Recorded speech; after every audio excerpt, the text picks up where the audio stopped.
Discussion on annulus paradoxus and annulus reversus on tissue Doppler in constrictive pericarditis.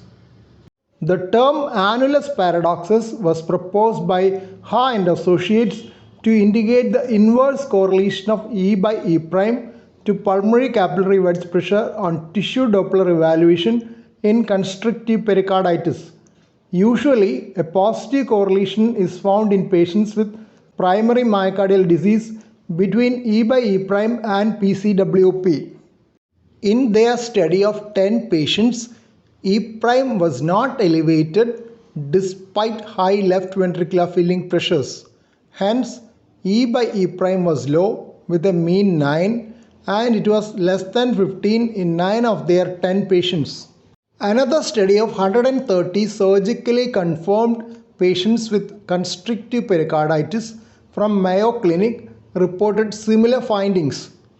They noted significantly lower E by E prime ratios at medial mitral annulus in patients with constrictive pericarditis compared with patients without constrictive pericarditis. Mean 5.8 versus 16.1. The authors acknowledged the preserved or accentuated E prime velocity in constrictive pericarditis, leading to the lower than expected E by E prime in the setting of increased left ventricular filling pressure as annulus paradoxus. But Alreis and colleagues challenged the concept of annulus paradoxus in constrictive pericarditis while reporting their study of 49 surgically confirmed constrictive pericarditis. Their patients underwent right heart study with measurement of PCWP after an echocardiographic evaluation. They could not find any correlation between septal, lateral or mean E by E prime and PCWP in constrictive pericarditis. In fact, they suggested revisiting the phenomenon of annulus paradoxus in constrictive pericarditis. Chabra and colleagues, in a comment to this article, pointed out that though the larger study from Mayo Clinic strongly favor the presence of annulus paradoxus, direct correlation of E by E prime ratio with left-sided filling pressures was not performed. They called for a restudy of this relation in future large-sized controlled prospective investigation. Hughes and colleagues reported on tissue Doppler study of mitral annular velocities in 14 patients with constrictive pericarditis, 10 with restrictive cardiomyopathy and 17 normal subjects.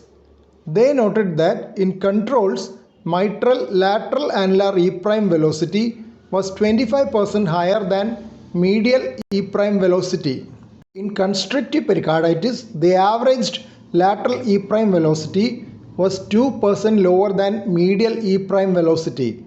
They termed this reversal of lateral and medial E prime velocities compared to normal subjects as annulus reversus. Patil and colleagues in their study of 23 patients who underwent pericardiectomy for constrictive pericarditis also refers to this annulus reversus. They documented that the ratio of medial to lateral mitral annular velocities reduced from 1.08 to 0.87 after pericardiectomy. But annulus reversus was found to persist in 6 responders, reflecting 50% reduction in its incidence after pericardiectomy. The lower lateral mitral annular velocity in constrictive pericarditis is thought to be due to the tethering by thickened pericardium.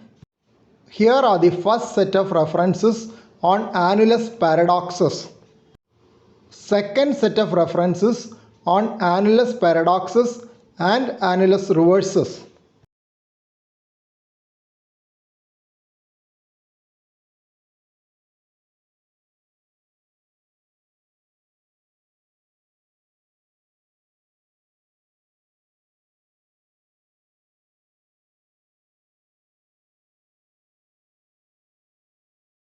Please don't forget to subscribe to this channel for future updates and click on the bell icon for all updates.